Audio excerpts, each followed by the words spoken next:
On Wednesday morning it was announced that Prince Harry, 37, will join an event called the Internet Lie Machine, where he will join the online summit to speak out about media propaganda.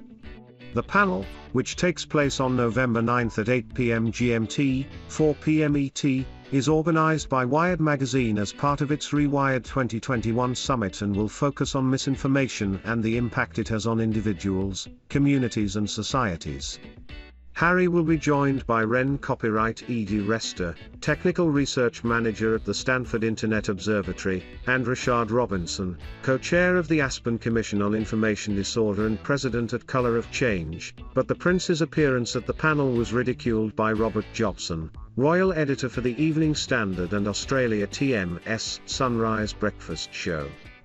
Mr. Jobson wrote on Twitter, "Had to laugh, crying with laughter emoji, when this popped up in my email, Prince Harry, the Duke of Sussex, to join Wired's first ever Wired trademark event for panel on misinformation." Additional reporting by Chloe Davis follow below for live updates. This week marks the kickoff of COP26, the United Nations Climate Change Conference, which has seen more than 120 world leaders and delegates gather in Glasgow for a cooperative effort tackling the issue of climate change. Among those in attendance are members of the royal family, including Prince Charles, his wife Camilla, Duchess of Cornwall, and the Duke and Duchess of Cambridge, which many have deemed the new Fab Four, a phrase originally used to describe Prince William, Prince Harry, Kate, and Meghan. After the Queen, 95, was advised to stay home by doctors after a recent hospital visit, a video message from her was played to delegates on Monday evening, where she heaped praise on both William and Charles for their environmentalism, a cause which Prince Philip was passionate about. While she may not be present, many have praised her masterstroke of sending other members of the firm to the globally significant event, and the great publicity the group is providing for the monarchy, with some noting the absence of Meghan and Harry. At Royally Blunt, a fan page for the royals, wrote, "The Queen has positioned Charles and William firmly on the global stage and in the minds of powerful world leaders. Linking them to Prince Philip was a fantastic move. The royal family have achieved what the Sussexes wanted. 6 is now totally irrelevant. It is finished." While Alex Phillips, presenter on GB News, also echoed the absence, William and Kate smashing it at the moment. She TMS never looked more stunning and at ease. What TMS a pity is the thought of what could have been done had the Duke and Duchess of Montecito cherished the institution they were in. What power they would have wielded as the Fab Four. Follow below for live updates. Meghan Markle and Prince Harry's private jet usage has come under scrutiny, amid a wider row about the firm's climate change impact. This week marks 26 Colombian pesos, a climate change summit being held in Glasgow, where members of the royal family are to be in attendance and press the case for urgent action. While it was announced last week that the Queen will not be there, Prince Charles, 72, and his wife Camilla, Duchess of Cornwall, 74, and the Duke and Duchess of Cambridge, both 39, are still set to make an appearance and interact with the world leaders descending on the Scottish city. As both Charles and Prince William have widely commented publicly on the theme of climate change, Chris Shipp, ITV News trademark royal editor, took to Twitter to mention how billboards have been erected in Glasgow ahead of the conference by anti-monarchy campaign group Republic, blasting the royals as hypocrites. The billboards claim that the future leaders are hypocrites for their usages of helicopter flights, private jets, multiple huge homes and personal train, while being so outspoken on the issue of climate change. Amid this wider row, Mr. Shipp was then called out for the prevalent UK media coverage that discusses the use of private jets by Meghan Markle, 40, and Prince Harry, 37, with @Rian088 writing, "And Chris, I actually agree, but surely can see the blatant hypocrisy that the Sussexes experienced by mainly UK reporters. Not one reporter calling out senior royals' usage of jets, not one." However, the royal commentator hit back at the user to defend himself and the couple by writing, "Nor were Harry and Meghan criticised for taking private jets on official working business, as I recall, well, no one of sound judgment. So your point is a little lost on me.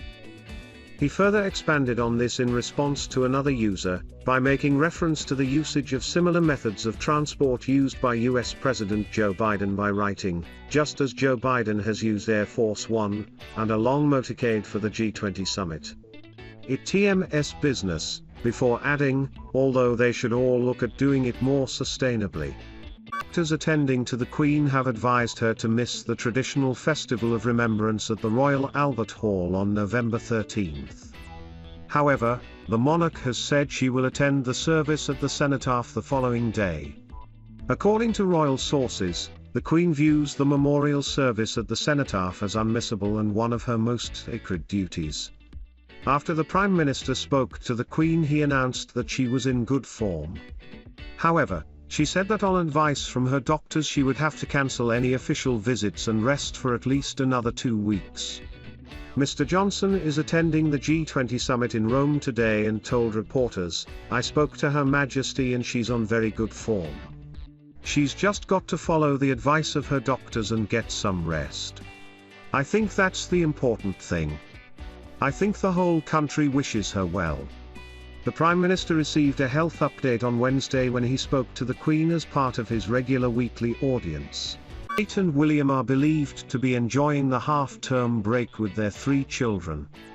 But, despite the holidays, the Duke and Duchess of Cambridge haven't forgotten their charity work and commitments. On Thursday, the couple's social media account interrupted the Cambridges' half-term silence to share news of an important initiative launched by Young Minds, a leading mental health charity for youngsters. While retweeting a post about the charity's new platform Bio, Kate and Prince William's Twitter account also provided more details. Kensington Palace wrote, "Bio is a brilliant new initiative from the Ubeel Initiative and Heads Together partners. At Mind Charity, at Young Mind Souk and at Best Beginnings are bringing their mental health resources, communities and services for the Black community together in one place." This news pleased the Cambridges fans online, with one, named Judith Ince, writing, "Thank you so much for highlighting this wonderful initiative." Another, called Biblo, said, "Important and much needed initiative." A third, Ruby Waysome, added, "Finally. This is way overdue and much needed."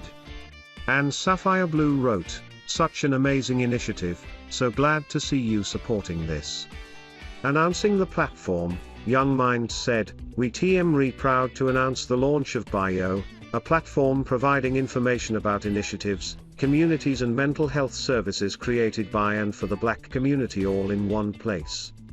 Mind and Young Minds are both charity partners of Heads Together, the initiative launched in 2016 by Kate, William and Prince Harry in collaboration with their royal foundation. Heads Together marked the first major project dedicated to mental health led by the royals. It aims to end stigma and change conversations on mental health. Kensington Palace's latest tweet interrupted a social media silence by the Cambridges which commenced on October 19th. Last week, William and Kate were spotted along with Prince George, Princess Charlotte and Prince Louis at Heathrow Airport. The Duke and Duchess were seen unloading luggage from an Audi parked outside the London airport, while their adorable children were carrying their own backpacks. This break, likely to end this weekend as the children are due to return to school on November 1st, comes after a busy period for the Cambridges. On October 17th, Prince William and Kate attended the Earthshot Prize's first ever awards ceremony. This glitzy night marked the culmination of the first year of the Duke's legacy-making initiative, which aims at finding solutions to the environmental issues of our time. The Duke also attended, alongside Prince Charles and the Queen, the Global Investment Summit reception hosted by Her Majesty on October 19th. There, he met important players in the world's economy, such as Bill Gates, and government officials including Joe Biden's climate aide, John Kerry. Similarly, Kate completed a key engagement on the same day, as she attended the launch of the Forward Trust's Action on Addiction campaign.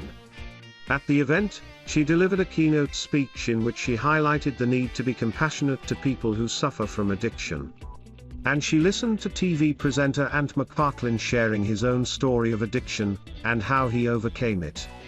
Kate and William's half-term break didn't just mark the beginning of their holidays but also helped royal watchers quash fears over the Queen's health, with many expressing on social media their conviction the Cambridges would not leave if the sovereign's health condition was worrying.